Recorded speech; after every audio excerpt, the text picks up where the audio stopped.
Welcome to session 5 of the last 5 years, 2014 to 2019 in New Delhi. Let's start with a recap of session 4. So in session 4, we talked about this concept of every household having a mutual fund folio. We talked about how a team is very important to a disruptive innovation startup and how we made a few good hires, but in general, the team was quite weak. We also talked about how when you have access to capital, there is a tendency to not worry so much about the burn. And also, like in a place like India,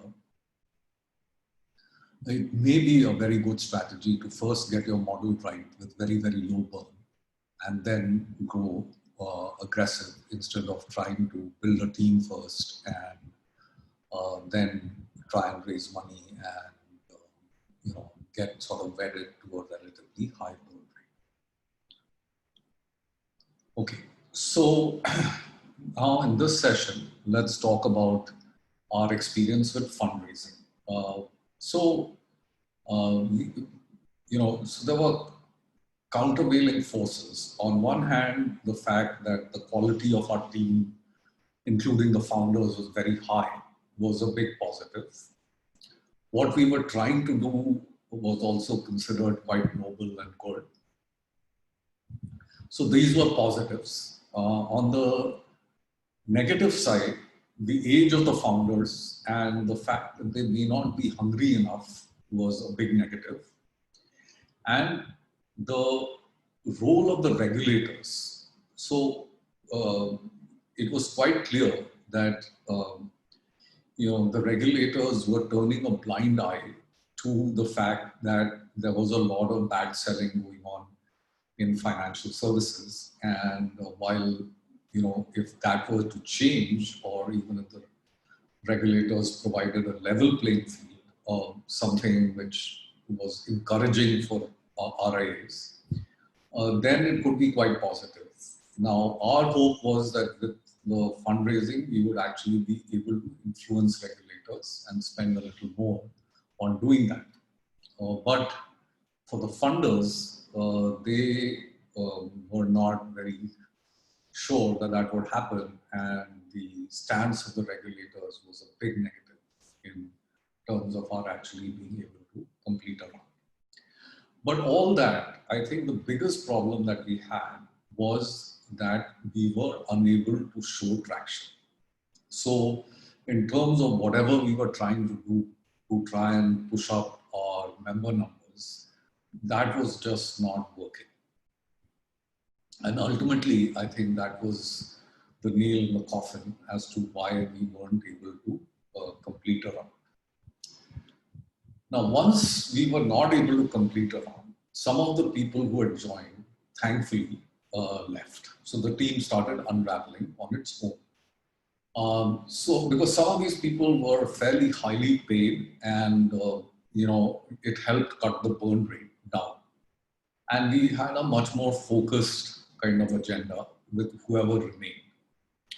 And the new CEO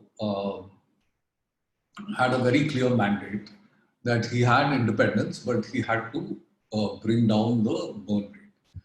Now, he maybe tried his best, but he was not very successful, and he had more resignations.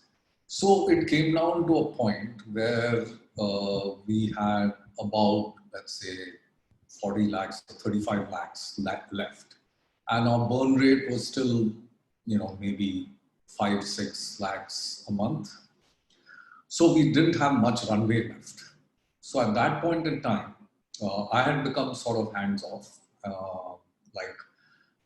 because I didn't want to interfere with the new CEO. And just like, as long as he was keeping things on track, then it was fine. But he threw up his hands when he had more resignations and generally was wondering what we should do. So we had a meeting and I told him, look, you have two choices. One is that you actually truly become an entrepreneur and you don't take any salary, just as the other promoters are doing, and we'll give you some equity. and then you try and build this up. So then you'll have a lot of skin in the game. So if you still believe very much in the Barusa model, then come in and do that. And I told the same thing to the CTO. So both these people thought about it, but then they felt that they couldn't manage without a salary, and where they'll have to give full time without a salary to a startup. So they decided that they would leave. And so we decided, okay, fine. Now, if you're leaving, then we'll disband the entire team.